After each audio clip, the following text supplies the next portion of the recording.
Hi, and welcome to another episode of the Thoughtful Talents Show. I'm Jen Werner. And I'm Chad Ahern. And today we're pleased to welcome our very first guest. Damian Zikakis is an ICF-certified coach who is also a Gallup-Certified and Eat to Grow certified coach. And that's how Jen and I know him. And we've invited him today to talk a little bit about Learner, because Damian has it also very high. We're going to get into that in a second. Damian, is there anything else you wanted to add to your bio or anything else you want to tell people about the work that you do? I guess briefly, I do, as most Gallup certified coaches do, I enjoy doing workshops, strength training workshops, and I also do executive coaching and career coaching. And I forgot to mention, where are you based?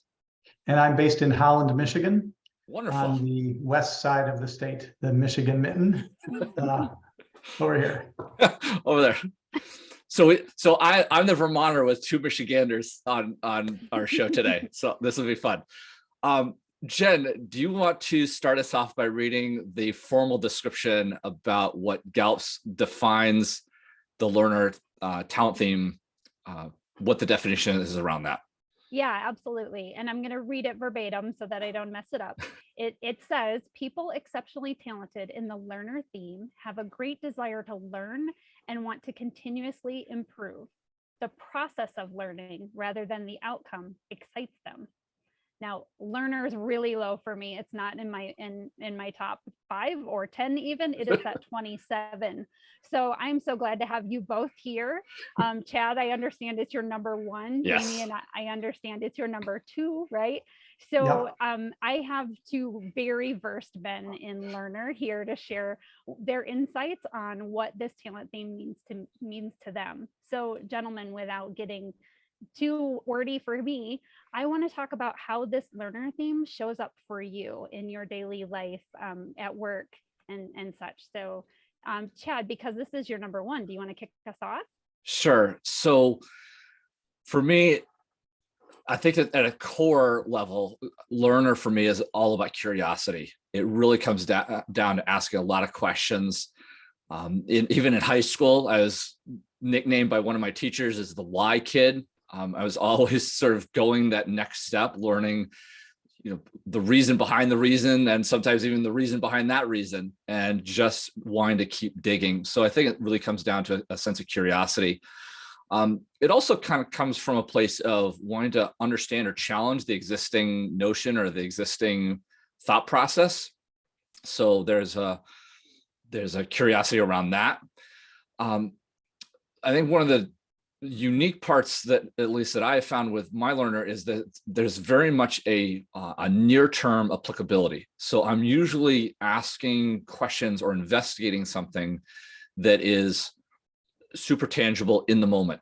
I need to do a research project. There's a certain event or initiative at work that I need to sort through or figure out. And so my learner is really focused on those things. I think a couple other things that come to mind just briefly. I definitely want to hear what Damian's version looks like. But for me, my learner really gets kicked on or energized by having really intellectual conversations. So if I'm in a room, I'm actually more apt to ask a lot of questions of other attendees or other people in the group versus trying to spout off what I think, because I want to learn different perspectives or different takes on a particular topic or a particular initiative. So I think that there's a big energizing moment for me when I get to learn from other people and digest ideas around that. And then I think the other piece that's really important to me, it's actually kind of the reason why I got excited about this sort of podcast idea with you, Jen, is that learner really needs opportunities to wring things out. So learners love to soak in a lot of information, but eventually we need to be able to find an avenue for sharing that. And I think we can get into later in this show about sort of the negative and positive ways that can come out. But that, for at least for me as a learner, and I've heard similar notions from other people I've coached around learner, is that you do have to have that system or that way of figuring out a way to share or wring out your sponge so that then you're you can go back and learn even more and not be overwhelmed. So I think those are probably the big points that I want to hit. I'm really kind of curious about how Damian shows up, because as somebody that has it almost equally as high, we're not going to quibble over 1 and 2, but Damian, if you want to, kind of answer Jen's question, I'd be very interested to hear what you have to say. Okay. So learn is my number 2. Input is my number 3. And I think those two operate in a very intertwined basis frequently. And people that are high in input like to collect things, whether it's physical things or bits of information. In my case, it tends to be more bits of information. And so in contrast to your description, Chad, I'm oftentimes not asking multiple questions and going deep. I'm going wide, and probably at a more superficial level. I like to know about a lot of things. I like to know a little bit about a lot of things, and I collect that information. And it used to be more in my memory. Now I've got electronic versions of my memory. My favorite one is Evernote, and so I have a web clipper. So when I'm online and I see something that's interesting, I grab that, click it. I've got a good filing system within Evernote. And so I'll have, for example, dozens of bits of information about resumes, which often come up in career coaching. Mm-hmm. And I have a preference, but I like to have access to lots of different versions of information. So that's one area where I have gone deep. Other times when I become aware of something that I don't know, which obviously there's a lot more that I don't know than I do know, but when it reaches my awareness and I'm curious about it, I will, grab my phone, the computer that's always in your pocket, and go online and research it and read a couple different articles, because I don't want to take anything at face value. And I may not save those little bits. It just I was curious in the moment, and it doesn't go any deeper. But I do definitely like to catalog and keep bits of information. So that's my learner at work, for better or for worse. That's so interesting. I love hearing the contrast between the two of you, being that Chad is so high executing and strategic thinking. And I believe you have a lot of relationship building themes following yours, as well as some of those other strategic thinking. So it's just really wonderful to see the differences and how this learner can come out depending on how your other strength sees in that. Do you guys want to talk to me a little bit about what learner looks like and how it contributes to your success? Damian, do you want to go first? Sure. So for me, and it's interesting when I think back, we moved from one home to another after 25 years. And so in doing that, I did a lot of purging, and I went through files, and pre-internet, I had folders of information. So I had learner and input, back in the 80s and 90s. And now, of course, it's all online or on my computer. But so that helped me even then, when my career focus was finance and accounting. And I must have had dozens of articles about Excel hacks. They weren't called hacks back then; they were called tips. You're right. Yes, right. Yes. And so it helped me in my career then, and it helps me now as a coach, where I do tend to take deeper dives, but I also am interested in lots of versions of coaching. So when I launched my own coaching practice 5 years ago, I probably got 4 or 5 different books. Even though I had been trained 20 years ago, I wanted a refresh. And so I downloaded, or I purchased hardcover several different books and got lots of different versions of what coaching is and how to do it well. And so for me, that's not work. It's fun. It's like being on a scavenger hunt. What am I going to find here? What am I going to find there? And then the input likes to collect it all. So it's really helped me in my career, throughout my career. That's great. Chad. How has it contributed to your success? Yeah, so I first echo a lot of what Damian said. I in the 80s and 90s, I was still in middle school to high school, so I'm kind of dating myself, and I'm probably dating Damian even worse. But I think there's some similarities. As you can see behind me, I love to keep physical books. I think that's one of the slight differences around my learner is, and it's probably complemented or seasoned by my deliberative analytical. So I really love tangible resources. So I'm not a huge fan of, say, ebooks or audiobooks. So I do listen to a fair number of podcasts, but for me to really understand a topic, I need to be able to digest it. And so keeping books around that I can go back and reference is something that has sort of a double-edged sword. A little bit of pack rat tendencies can perk up, and we're going to get to the negative sides in a second. But I think the other thing that is that I do keep a lot of books, even if they're on a subject that I might have, kind of given up a couple of years ago. So I still have a lot of my college books in, as a history major. So those still are around our house, even if they're packed away in the basement. I have a hard time getting rid of those. But I think, going back to sort of your core question around how has it helped me, I think Learner has really helped me in that as much as our society right now really sort of emphasizes, finding a niche, really specializing and narrowing down, I think Learner in a lot of places and a lot of my past jobs has really helped me be kind of that jack of all trades. So it's almost an expert in being that exploratory person. There's that new project coming up that somebody in the department or somebody on the team needed to handle. I was kind of one of the first people to raise my hand and say, well, I'll take my hand, I'll try my hand at that, and then go and really dive in on that. So I think that's one place. I think the other is that it does have a sense of stamina. So we talked a little bit about that in our last episode about Achiever. And there are a couple others out there. I think Focus also made a brief appearance in our last episode about having that stamina to stay on something. And I think Learner has notes of that, that, as Damian started to say, keep digging and keep reading article after article. You need some energy to do that. And then it also becomes a virtuous cycle instead of a vicious, because the more you learn, the more questions come up, the more you want to dig some more. As Damian said, get that second or third or fourth opinion or perspective. So that stamina piece, I think, has been a real benefit. And then in terms of my immediate work, being a coach, like the two of you, I stay really curious about people. So that ability to just stay in the moment of asking the next question and getting people to dig into core issues has been a real benefit. Because my natural tendency is instead of to state stuff, it's to ask the next question.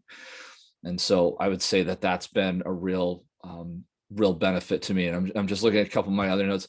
I think just the nature of staying curious, with the world constantly changing, the ability to stay curious about the next thing has also served me both personally and professionally.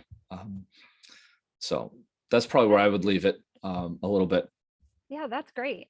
I wanted to go back because I heard you say something and it reminded me of some of the things that we talked about in our pre-show.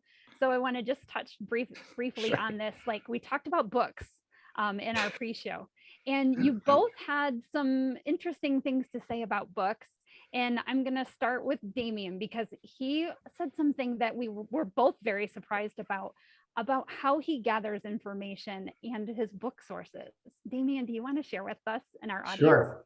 Yeah. So when I do decide to go deep, I often go very deep, which I think is not unusual for learners. And I also attribute it to this combo learner input that I have.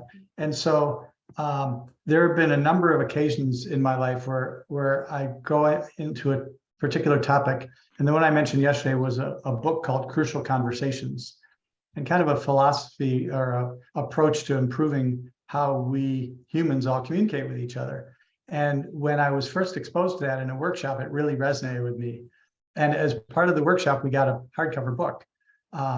But books are slow, and I like to go fast. So I immediately downloaded the audiobook and listen to it during my commute to and from my office, which was an hour each way. So I had plenty of time to zip through the book. And of course, while driving, it's impossible to take notes, or at least it's impossible to do it safely. I've done it unsafely in the past. So when I get home, if there was something in particular that stuck out to me, I would pull out the hard copy with a highlighter and just highlight that section. And then there was a time when I was traveling and I knew I was going to be talking to somebody about crucial conversations, and I didn't want to lug the book around. So I bought the ebook, the digital book. I just took my Kindle with me. So I'm one of that company's best customers in that I have 3 versions of the book. Of the same book. Of the same book. Yeah. And I have multiple formats of other books too, where I really wanted to go deep.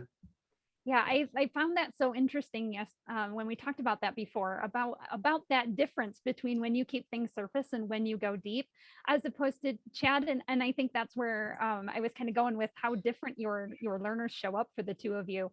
Yeah. Because you talked about like having these books and spending more time with them.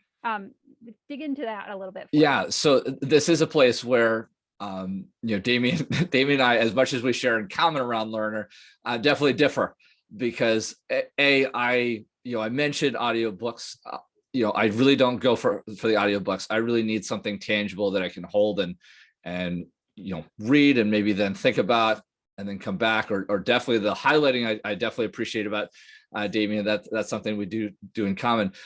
I just don't take in information as well through audio. So a lot of I mentioned some podcasts. I do those not as pure entertainment, but as sort of secondary or tertiary resources or perspectives. So I listen to Simon Sinek, I listen to Adam Grant, because they have other thoughts on, workplaces or teams, or Brené Brown on, emotional awareness and intelligence, and, the power of empathy and all that. So there's helpful information in those, but those aren't sort of at the core. And so when I really think about books and going back to the tangible resources, I kind of need that resource where I can really sit with it, where I can highlight, where I can make notes in the margins. That's a big piece of capturing, and getting an idea to stick in my head. So as much as it's not about doing, say, 3 versions of the same book, and I'm holding nothing against Damian for doing that. Awesome. If he wants to spend his money there, that's great. But the way I get an idea to embed, instead of, say, taking 3 resources, is to really take notes in a physical fashion. Margins are my friends, and be able to put notes there. I will say, Damian mentioned how his learner is kind of seasoned by his input, or they almost run. It almost sounds like they run in twins. It's the Gemini pair. Mine is probably a little bit more seasoned and influenced by my deliberative and my analytical. So I'm really picking it, trying to figure out what is the core message this author's trying to get across, what is the core message of whether it's that chapter or that paragraph. And then also seeing data for me, with my analytical being my number 5, seeing data in print, in graph, and be able to really go back to that as a resource is probably a place that I would maybe differentiate a little bit from Damian. I think it's great that we're talking about these differences, because I think anybody listening to this or working with somebody that has learner, it's really important to understand these differences, because they show up differently, that we're going to spend our resources differently because we're learning in different ways. So I really appreciate the question around, books and how we use them. So yeah, it was just so interesting to me to see them work so differently, yet very much the same. And so I really wanted to highlight that for our audience. So let's talk a little bit about the ways the learner can get in your way. So whether this is like we always say, everything has a double-edged sword, right? So we have the good sides and the not so great sides. So what are some ways that your learner talents have gotten in the way for you? You want to start, Damian? Sure. So sometimes I think that it's almost like I have maximizer higher than I do. And for me, it's not very high. It's actually number 21. But people that I know that have maximizers are high, I've heard them say, if it's worth doing, it's worth overdoing. Well, that can be me with learner. Yeah. I can be overdoing it. And in the last 10 years, I think I've finally developed the awareness of that, where I can capture it in the moment. But even then, I become aware of it, and then I have to think, well, maybe I don't want to slow it down Tamp just it down. yet. I want one more source.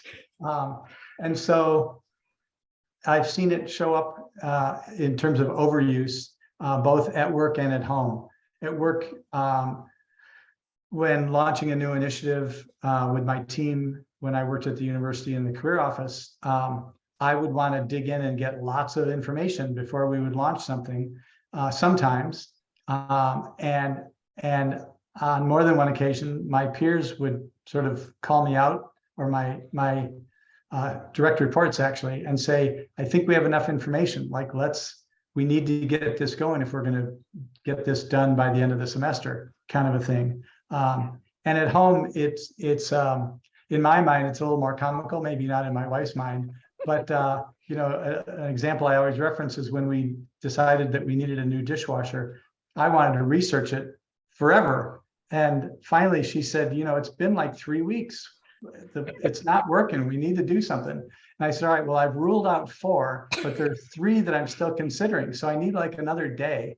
And she's like, fine, another day. You can wash the dishes tonight, which, I'm fine with. We share the household chores around here. So that was fine, but enough's enough. Like, bring it home. She'd say, bring it home. Come on. And I think that you shared a bit of that story and probably a few more details in our pre-show, but you made the point that this is a simple $400, $500 investment. This is not a 30-year mortgage on a brand new house, or you're not moving to a whole other side of the world sort of thing. This is something that, right, if it doesn't work out, you can send back, but you still want to do that research. And I can very much resonate with that, in that talking about overdoing it. The internet is both a boon for learners, but it also turns into the rabbit hole, that stereotypical internet rabbit hole. Click, link, and by the time you bring your head up or look at the clock, it's half hour, 2 hours later, and you really you've learned the sort of the first thing, but then you've learned all this extraneous stuff that is loosely tied to what you first went looking for. So I resonate with you, Damian, and I both empathize and sympathize that's a danger in our learners. Is there anything else you want to add? I've got a couple of extra things to add. Let's talk about extra. But is there anything else that you wanted to show up around that? No, I don't think so. I think that kind of covers it. Yeah. Okay. So I'll add a couple extras because, as I said, I echo a lot of what Damian's sharing. I think I've already mentioned sort of the pack rat tendencies, so that's already been covered. But I think the other place that it can show up is a sense of boredom. And that sounds counterintuitive if you're talking about learner and always exploring. But if I've been in certain jobs before where it's pretty repetitive, you learn how to do it, you figure out the best way to do it well, you kind of stay with that method. But if you do that for too long, learner starts to get antsy. And then sometimes even agitated. And so that can negatively impact your performance, because now you might start going to tweak things just to tweak them. And it's interesting you brought up maximizer, Damian, because I do think that's a similar sort of showing of, maximizer is always looking for that fine tuning. Learner is probably doing it for a slightly different reason. They're just trying to change it up so that it's something new, or they're trying to figure out how to do it just a little differently. So I think that can be a detriment at times. And the other one is, and I think, Damian, you started to go there, and then I was hoping you'd hit on it, but kind of spending money on things that we might not need to spend money on. I think you and I touched on this in the pre-show, is, learning opportunities or professional development opportunities. There's always the next master class that some other expert is putting on, and it's just $129. Well, you start to add 5, 6, 10 of those together, and I don't know about your spouse, but my spouse starts to go, well, what are you getting out of all this? And my learner wants to go, I'm learning all this new stuff. Yeah. And she's going, yes, but can you apply any of it? And is it really something you have to know, or is it just something you want to be in community with? So I think that that's something that we may need to be more conscientious about, what exactly our goals are and what we're spending our resources on, both time and money. Because when you're in those master classes, you're probably not doing something else that might be advancing either your team's goals, or, in the case of Damian and I, we're running our own businesses, going out and finding that next client. So that can be a negative impact if we're constantly, signing up for the next thing. So Damian, you were about to say something. Yeah. So I just want to emphasize or agree with, and maybe add a slight twist to both of those. The first one, the boredom, is something that showed up in my career, and I didn't realize it until much later. And it was, I went through a period of about 15 years where I changed jobs every 3 years. And it wasn't until about the 5th change. So I used to say, I worked as a CFO and I had 15 years of experience. I actually had 3 years of experience 5 times. And I would be brought in to fix things. And in that fixing, I would learn enough to fix them well. And sometimes there were different things: a banking relationship, accounting processes, a variety of things. And then once they were fixed, I got bored. And to my good fortune, and it always seemed to take about 2.5 years. And to my good fortune, I would then get a call from a recruiter who'd say, hey, you've got this great experience. We think you'll be really applicable here. Are you interested in talking about it? And I was always interested in talking about it. And this was long before 3 years was sort of a common thing. This was, again, in the 90s. And so once I took the assessment and read through it, I realized that's what was really behind it. I was just getting bored. And so I wanted to emphasize it in our program today, to say, if you're a manager and you have somebody on your team that is high, has learner high, you need to be cognizant they're going to get bored. And when they get bored, they become disengaged. And they may still be checking the boxes on the things that need to be done, but they're not really engaged. And so you're missing out on an opportunity, this resource that you have. And so as a manager, you need to keep people that have high learner engaged and give them opportunities to learn. And then the other one, I already talked about multiple books. Well, sometimes I'll read the book, and then, in the last 10 years or so, there's always a workshop or a program or whatever that the author offers. And so it's like, well, I really like the book. I was using a thing called the Full Focus Planner by Michael Hyatt. Absolutely love it. Well, then he offered a workshop. Oh, I got to take the workshop. And it was more than the numbers you quoted. And I've seen his prices. I signed up for it. And what I realized was it was essentially rehashing the same material that was in the podcast, that was in the book. And other people, and I'm not being critical of the program, because I'm sure it was really helpful for other people. But for me, I didn't really get anything else out of it, because I had the discipline to implement it just from reading the book and listening to the podcast. But I spent the money.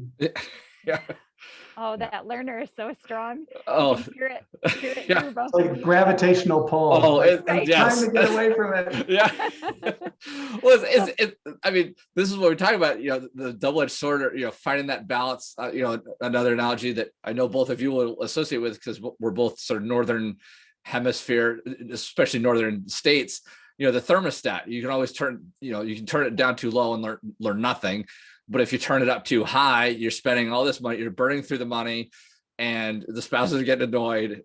But there is a really nice, positive balance if we can get into that Goldilocks zone, I think a lot of the positive benefits that we were highlighting before, the ability to, quickly take on different projects that might be a little outside our sort of standard job description, is a superpower to really take advantage of. If we're thinking about, Damian, you said, if you have a learner on your team, know that they can go do this and that they're not necessarily abandoning their job description. They need this to go out and do something different. It's interesting, between the time we had our pre-show yesterday and today, I saw an interesting LinkedIn post from Adam Grant about the power of side hustles, and that leaders should actually be encouraging side hustles, because it's a way for people to engage their passions. I would say you'd almost want to double down on that, kind of to Damian's point, double down on allowing people to go do side hustles, because for a learner, that's a way to kind of exercise that muscle. And then when they come back to their job, they're ready to learn how to do their job maybe a little differently, or look at the next improvement that can be made depending upon what are the themes they have. But those side hustles will be able to break away from the boredom, break away from that cycle of just doing the same old, would be really important. That's great. I love that you brought up the Goldilocks zone thing again. We talked about that in our very first episode, and I was thinking about the way the porridge is too hot, like with this strength. So we talked in other episodes about some imagery around these talents. So do you guys have some images that come to mind when you think about your learner, Damian? I absolutely do. So for me, the combination of learner and input is like, if you're familiar with video games from the 80s, it's like Pac-Man. So it's just like, marching across the screen, consuming all those dots. Yeah. And if you're not familiar with that game, the other one is the Energizer Bunny. When I want to learn something, I just keep going and going and going, and it creates its own energy. It's not tiring for me to learn. It's energizing for me to learn. Yeah. That's great. Chad? Well, I'm actually going to get Damian to mention one of the other ones he mentioned yesterday in our pre-show, because I thought it was brilliant. And that's about the squirrel. And you got to, I'm going to leave it there and let you take the rest of that.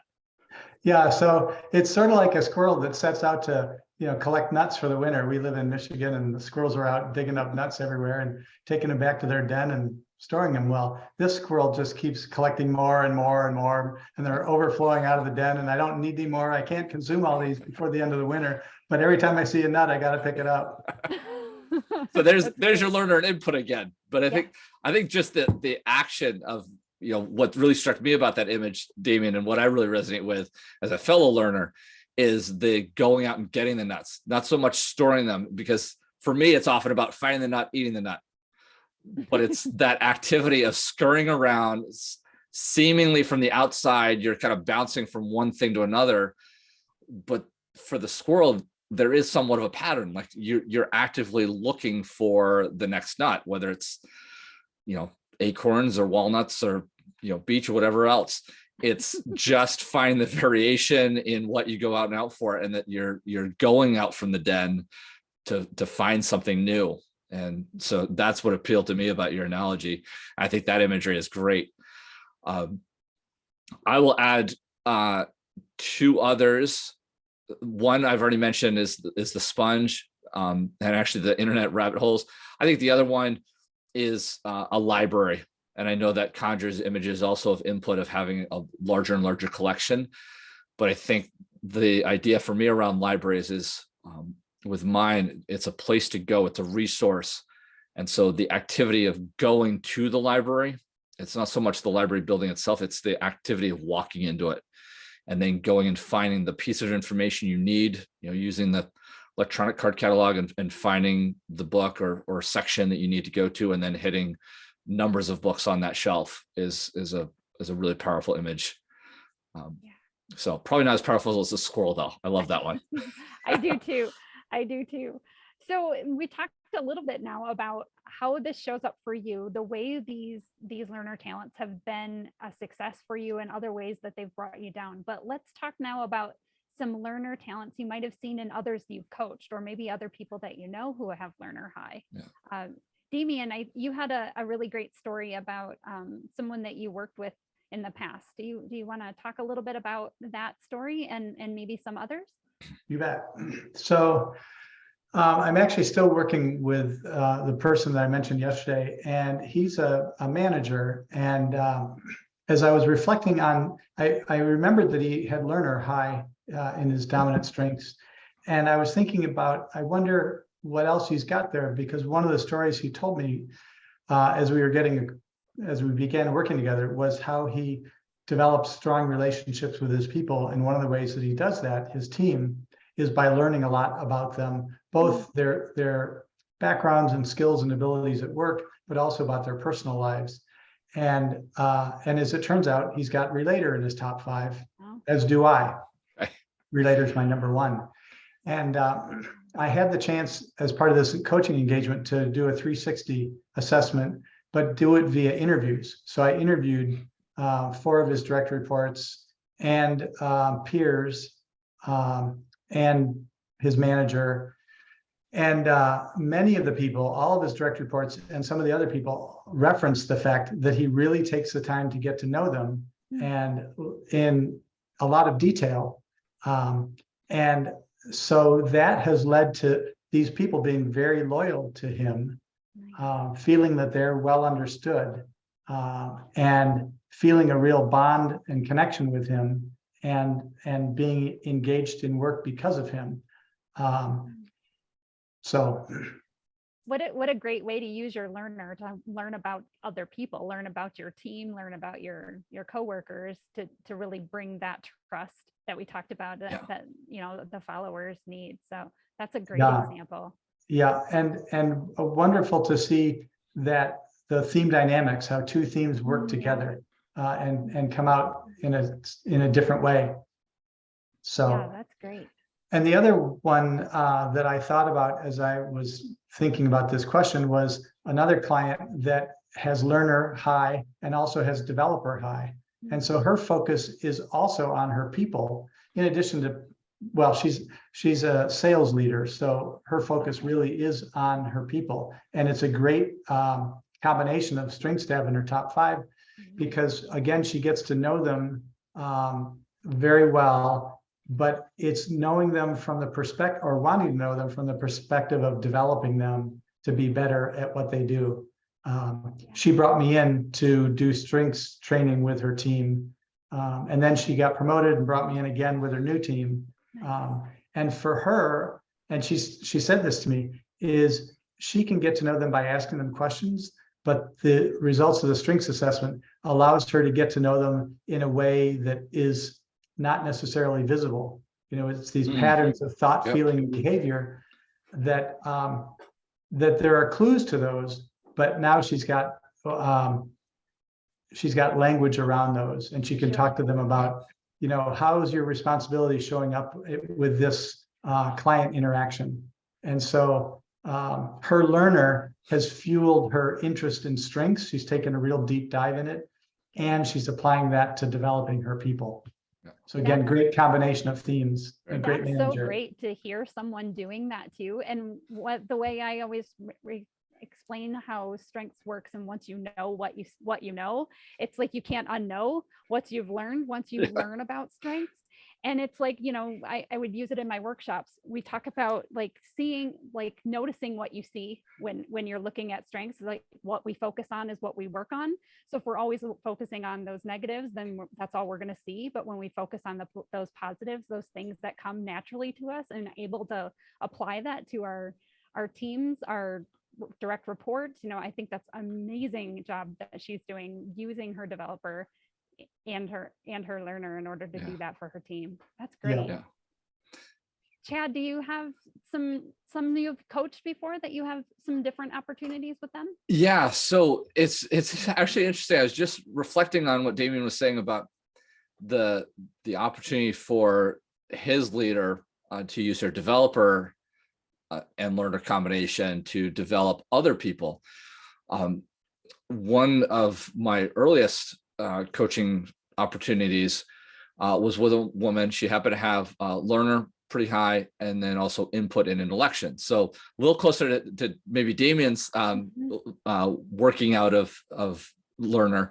But it was interesting to work with her because she was actually feeling like she had to do a lot in her job that she didn't feel completely maybe comfortable with, or didn't really sort of speak to her strengths. And the more we dug into it, what we realized, and what particularly she realized, was that, wait a minute, I don't have to be doing all this external work, kind of big sales calls and trying to convince people. She still does some of that, and I'm sure she's great at it. But what she realized is that by using her talents, she was actually able to educate her team so that they could take on that load. So she actually got a chance to offload something instead of continuously onloading, like kind of the developer of, continue to add layers. This is actually an opportunity for her to peel a layer off and hand it to somebody else. And her real power with Learner was she loved to learn her industry really well, but then utilizing that combination of input and intellection, she would boil down this really complicated language. It was in the benefits industry. She would boil that down and then be able to, she actually called them knowledge bombs. She would, contribute those to her team and help educate them. She was doing all the research. We talked about the stamina behind research and really kind of going deep with a lot of very complicated ideas. That's an awesome power for somebody to learner, but then be able to translate that into knowledge that somebody else could pick up very quickly and not have to expend all that deep dive energy, was a real kind of benefit to her team. And that was a really neat demonstration of how a learner can actually help you kind of offload some things instead of continuously developing or continuously adding a layer to who you are and what you're trying to do. It was almost that wringing out of the sponge, like you were talking about before. Like she could gather all that information, but then wring it out on her people. Right. Yes. Basically, yeah. And that was, she found that quite energizing to be able to take it all. One of the actually analogies that we struck upon in that conversation was, and this is another great, going back to the imagery, is sort of the Dyson vacuum cleaners. So for her, learner was what kind of pointed the vacuum in a certain direction. Then the input was, pull all the information in. And then her intellection actually was kind of that clear cylinder where it spins around and, the heavier stuff stinks to the bottom and you actually get to see that. And the other stuff kind of gets shoveled back out into the air, hopefully not with all the dust, but that sorting process happens. And then, then she could look at, okay, so here are the big nuggets at the bottom of that bin. This is the stuff that I want to then pass along to my team because I know it'll be beneficial to their development and their ability to contribute to the team in a faster way. And so that I think is a very different application from, say, mine, which is very near-term applicability. To Damian just collects a lot and loves to use that learner as a directional piece, and then you have others that are really thinking, how do I get to the core of something? What's the deep nugget? And that's the intellection coming in for this woman. Yeah. So yeah, that's one great example of another way I've seen learners show up. Great. Any others that you guys want to share with the audience before we move on? I think one of the things that I'll mention real quick is that I think we touched on this in our pre-show, is that a lot of the themes around learner can really direct whether something is forward-looking or past-looking. We talked about futuristic and the learner thinking much more about what's going to happen in the future or what's applicable next or what they need to learn next, versus themes like input or context, which have maybe either a near past or near future. I know, Damian, you mentioned it's sort of an even further out futuristic kind of bend, but that context could be very much about finding lessons and learnings from the past. And so I think that is something worth keeping in mind. Yeah, it's that seasoning effect that we talked about last time and that we've talked about even throughout this one. You can hear it. All of these strengths don't work in isolation. They are all working together, melding together to make these great things happen. So I love hearing the differences in the two of you, and even the differences that you've brought up with the other people that you've coached.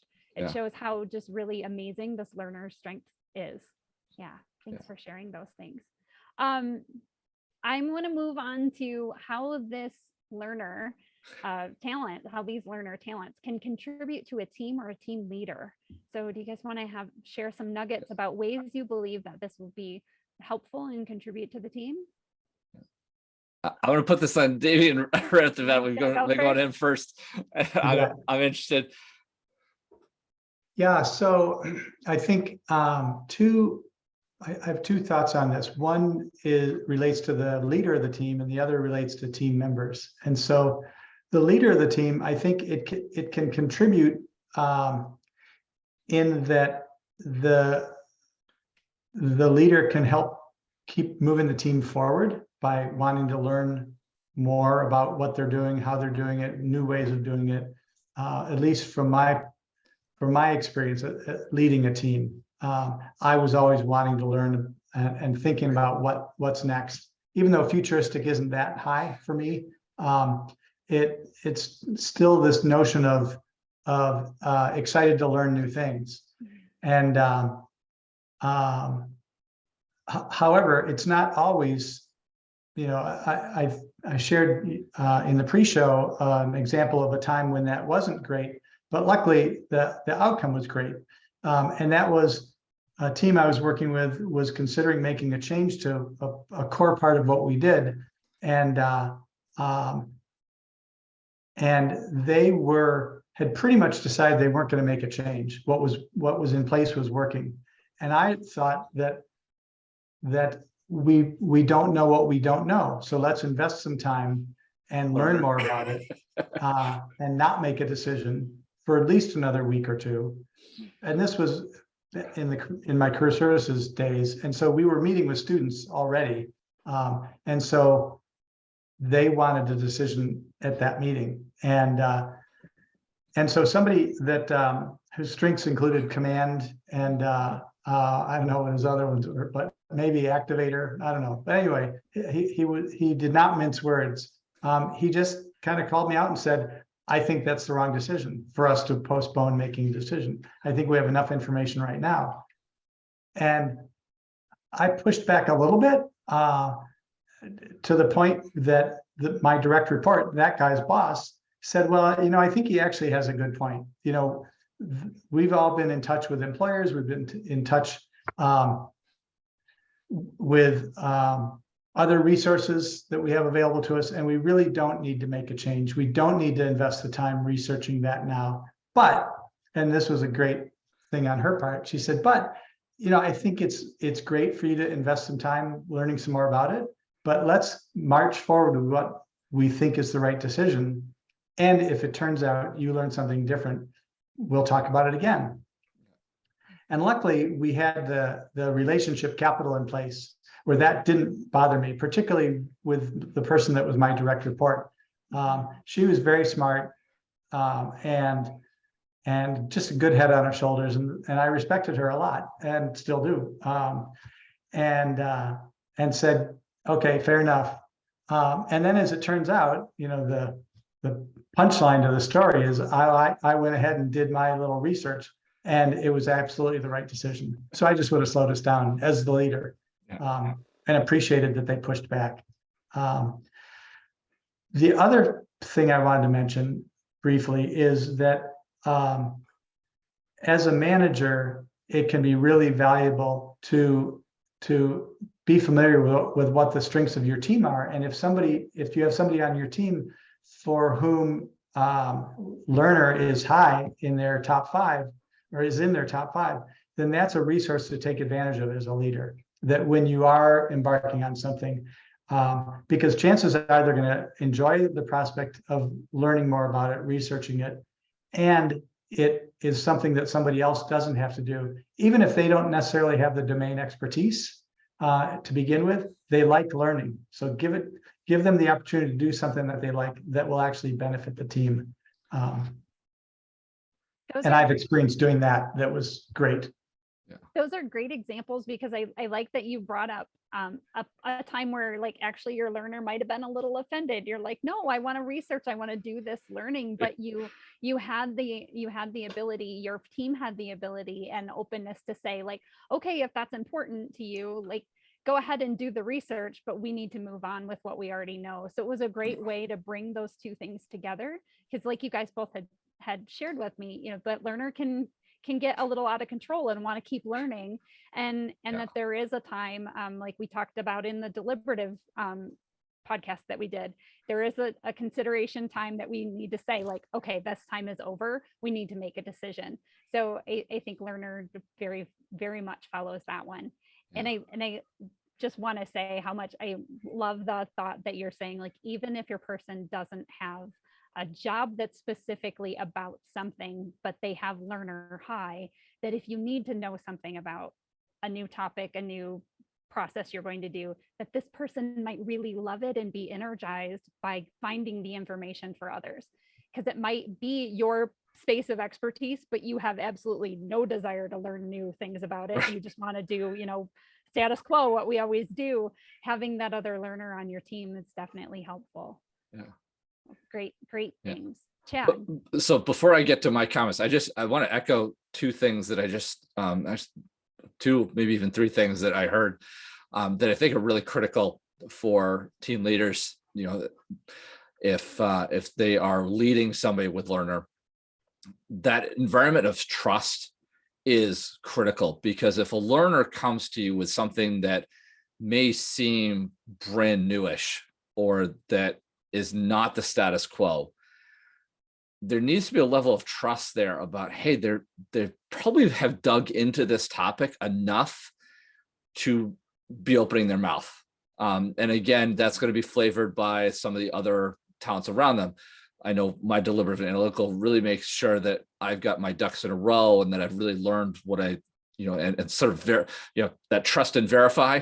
The verification part is part of my process. I'm using multiple sources like Damian was talking about before, if you're looking at a new topic. So I think that trust part, if somebody with learner is opening a door or showing a new approach, the learner's the leader of the learner has got, there needs to be a strong sense of trust there, that because if you shut that down, the learner is going to get frustrated with the fact that they keep getting told no, and that boredom thread that we were talking about before is going to start to kick in. So that was one. And then Jen, you just said something about what team leaders need to do with, just about learners may, again, depending upon their other themes, may want to dive deep in a topic, but they probably are not looking to become the domain expert for the team. They want to get enough information to make a solid contribution, thought out, likely researched. Damian and I have both touched upon the level of research that's, a lot of learners will do, but that it's not about becoming the absolute expert. It's about learning enough to make a solid contribution. And we want to do it well and thoughtfully, but it's not about expert. And so even if that person goes out and explores something new and then comes kind of back to their day-to-day or their job description tasks, that expansion and then coming back is kind of like what we talked about with that side gig idea of being able to expand out and then come back. And that variation adds enough. In terms of the contributions, getting back to your sort of core question, I think, I think Damian started down this track of it keeps the team curious. If you've got a team leader that has high learner, there's likely going to be a thread that runs through the team, or kind of an expectation of, hey, I'm going to keep asking questions. I want us all to stay curious. I want us all thinking about the next thing. So that's a great contribution. I think it's also a leader that is probably continuing to strive to improve themselves, but also their teams. So going back to that developer thread that Damian touched on with his past client, that's a real strong contribution if the team leader has learner high. And I really didn't have much else to add in terms of a team member. That new and exploratory projects, that variation is one of the biggest benefits of having somebody with learner on your team, is be able to address those new or extraneous projects that you don't know who to put on. I'd be looking at your team grid and finding your learners. Right. As Damian smiles and agrees along with me. Absolutely. So, yeah. So we talked a lot about those contributions, even when we were talking about our individual contributions of where we see this like being successful in our lives. But so, and do you have any things you want to say? You did touch on them a little bit with like Damian said, that maybe over wanting to learn, you want to learn more and maybe it's not time to learn more about it. Are there other ways that this learner theme can kind of get in the way as far as team, like something we need to know, be cautious of for those with learner in the team, or as the team leader, some of those kind of negative effects and ways we can help? Yeah. Be So I supportive? think, again, we've talked about how other themes will influence, how themes influence each other. And so for me, responsibility is very low and a deadline is a suggestion. And not all, but like April 15th is pretty firm deadline. But you Oh, I thought you were always going to tell the extend. IRS that was the You can always suggestion. extend. Right. So I think there can be a tendency with learners like me to want to keep learning, want to keep gathering information. And so I think sometimes that can negatively impact a team if there's a deadline. If there's a commitment been made to launch something by a certain date, and there's a learner on the team, whether it's the manager or team member, that wants to keep getting one more bit of information, that can put the team at risk for achieving its goals. Sure. So it's important to have people that are high in responsibility that can rein them in, unless it's somebody like Chad who has responsibility high in his own top 5. Yeah. So. Yeah. Damian, that's a beautiful thought. You used a phrase yesterday that I really think our audience would benefit from. I don't know if you remember it exactly. I wrote it down, so if you don't know what it is, I'll say it for you. But do you want to highlight that sort of thought process? Was it the quest? Oh, yeah. Please repeat it. Like I remember saying it, but I don't remember the exact words. So it was the pursuit of the quest for new information can hold us back from actually achieving the goal. Something along that line. Yeah. Jen's looking at me like she actually has it verbatim. I thought I had it written down here, and apparently I didn't, because I thought you were going to nail on it.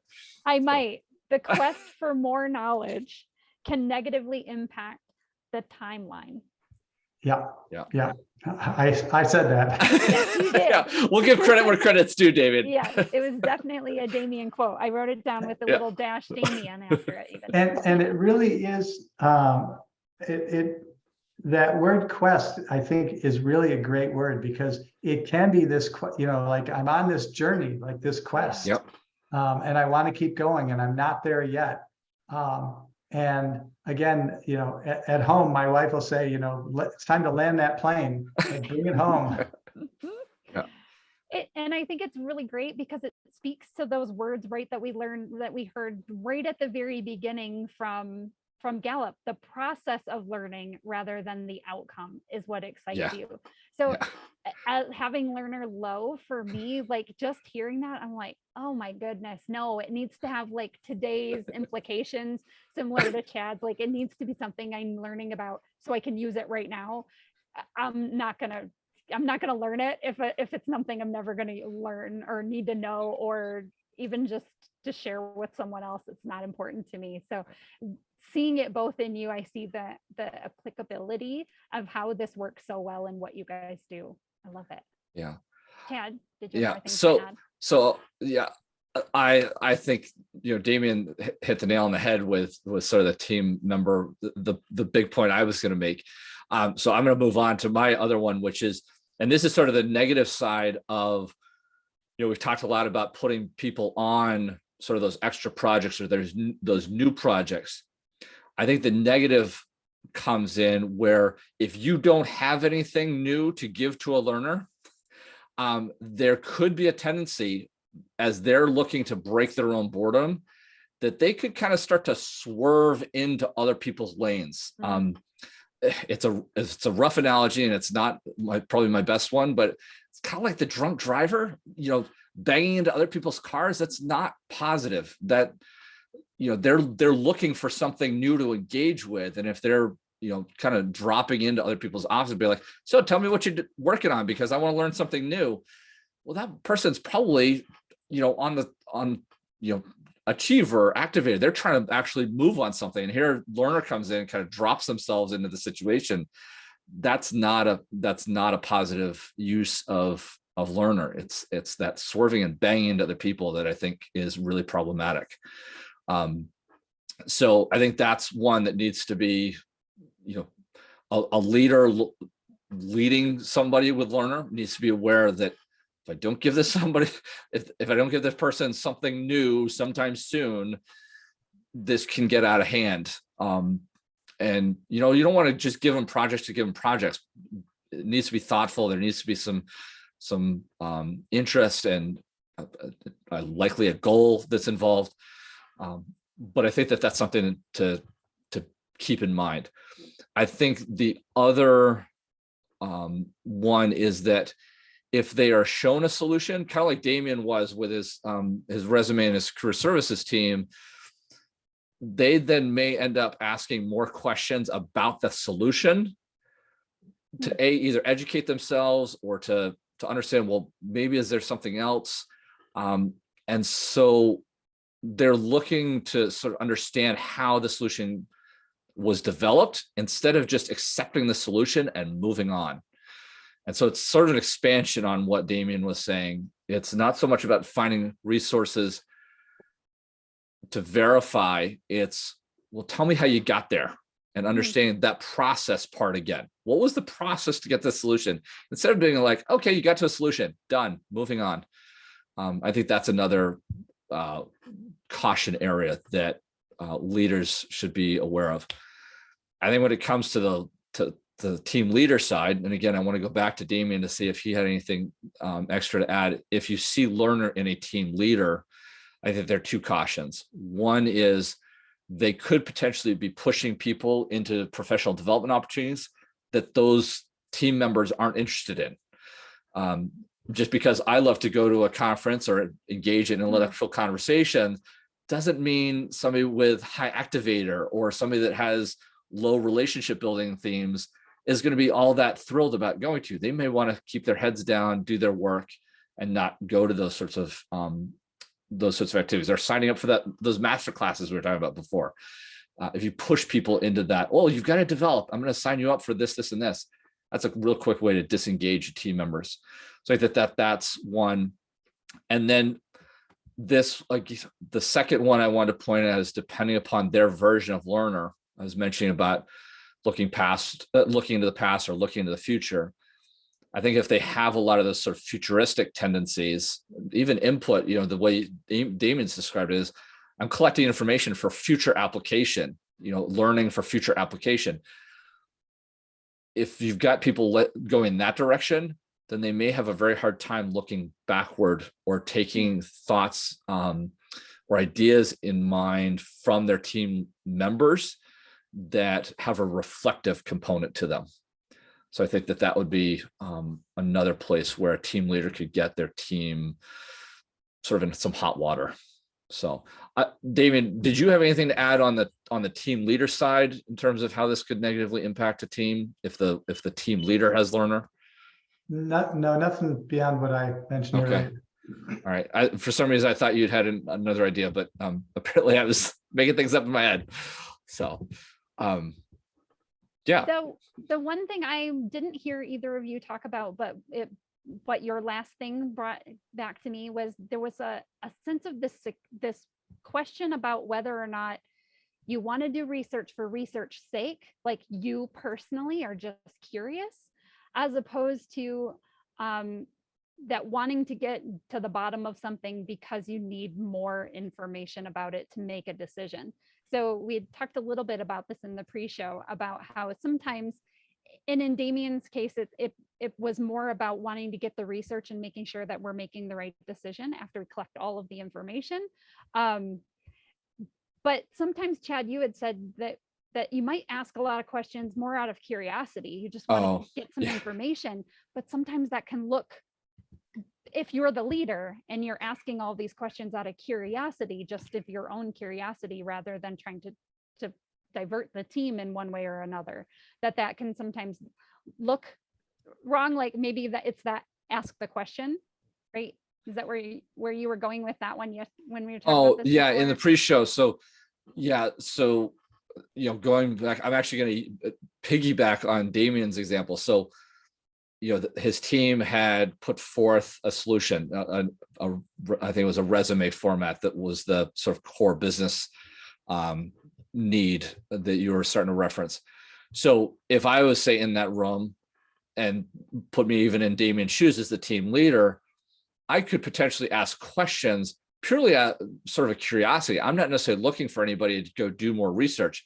Again, it comes back to that understanding how they got to the solution versus I want to launch a whole new thread of investigation. So again, Damian mentioned about the depth versus breadth component to learner. Sometimes learner shows up at that very surface level curiosity. And then other times it shows up as, I want to dig as deep as possible because I'm putting in a new well or a new flower bed, and you need to dig down, 4 or 5 feet because you're trying to unearth new nutrients, new information, new energy, whatever it is. So I think that's a place where it's a balancing act. It doesn't necessarily fall into pure benefit or pure negative. It's how far do you take it? Mm-hmm. Damian, did you want to add anything to that? Because I think you and I did go back and forth on that a little bit yesterday, and I want to make sure that we got all your thoughts. Yeah, I think it can play out multiple ways, as you just explained, and it's, I guess, one of the things that that I didn't mention earlier is sometimes I will land on what I think is a solution or a direction, and if others don't agree with it, then I'll ask them questions, but not necessarily with an open mind learning. And that's not a good thing, so I think that's just something, and I've become aware of that, and will sort of pause and try to catch myself. But I think, I'm probably not the only person in the world that thinks that way. I guess that's the caution. Right. So it's interesting. I'm smiling because the minute you said that, like asking questions kind of steer a conversation. I mean, if you could get really powerful with your questions, you can direct a whole conversation if you really wanted to. I think that is a really worthwhile note and caution for those of us that travel around with learner quite high, as we need to be cautious. Are we asking questions to be open-minded, or are we asking questions to direct the decision the way we want it to go? Yeah, I think that's a beautiful. The phrase I've adopted, because it often shows up in my coaching, is leading the witness. And so that phrase, I've developed that into a trigger where that phrase will come to mind, and I'll realize that that's what I'm doing, and I'll pause and I'll reword a question in a very different way, so that I really am seeking new information and understanding and helping them unearth new information. I'll just add to that, talking about coaching and even team leaders getting better at opening up conversations, especially team leaders with learner. I think one of the not easiest, but one of the most simple changes I've really tried to incorporate of late is, I used to be that why kid. I mentioned that at the beginning. One of my high school teachers called me that. Now I'm trying to transition almost into the what kid, transitioning, because that why starts to dig at rationales and, well, why did you do this? And that leading why? And instead of, so what did that look like? What were you trying to accomplish? It really puts the focus an emphasis back on that person to really educate you on, okay, well, this is what I did. This is, and then it kind of allows them to go for what their intention was. Where does their why come from? You get there, but you open a lot more doors that way. And I think that that's a really, I'm so glad you opened that thread for us to talk about, Damian, because I think that is really important, is that leading is cautionary for us learners. Yeah. This has been so amazing. Are there any other parting words of wisdom you might have for those who have learner or work with those with learner talents? So the one I would say is, not everybody, probably everybody listening to this is familiar with CliftonStrengths and all, but not everybody in the world is. But there are clues. There are clues to talents. And so one of the clues for learner is this person the one that, pulls out their phone at dinner when a question comes up and nobody at the table knows the answer? Well, chances are they're high learner. Yeah. And so those people can be a wonderful resource, particularly if you can, establish some rails, keep them in the rails. And I think that can be said about all 34 themes of talent. Appreciate what they bring naturally and take advantage of it. So I would say, for me, that's been particularly significant in my home life. After I got certified, having my wife complete the assessment, and once she debriefed and she had an understanding of strengths, to really take a deep dive into each other's strengths and realize there's so much power that, the superpowers, Chad used that phrase earlier, that we each have superpowers. And so take advantage of those. And I happen to love learner. So but take advantage of it. Ask me a question. I'll do the work. Yeah. So the parting thought I will share, and it actually kind of goes off the guardrails and that last statement you just said about, we're willing to do the work. It is a process for us. So we're happy to travel down the highway. I think the part that I would like to highlight as sort of a final thought is, and again, this is going to depend on other themes around learner, but I think setting proper expectations and proper deadlines are really helpful. Now, I know Damian's already said responsibility is really low. Deadlines are sort of a guidepost or a suggestion, but I think the expectation, this is something that I think we talked a little bit about in the pre-show, is, learner can go and go and go, and it really doesn't matter about the destination, right? That was right in the brief description. It's about the process, not the outcome. But if you can give sort of a guidepost ending to a learner, they know how much or how deep they need to go before either they can be satisfied with the amount of research they've done for a project, or that the team will be satisfied. If you get us this, this, and this, that's all the learning and research we need you to do. We don't need A through F. We need A, B, and C. And so I think that that's a really nice, powerful way to balance and help people get in that Goldilocks zone of use your learner really thoughtfully to get us A, B, and C, but you don't need to extend yourself and inundate us with, E through K or L or even further down in the alphabet.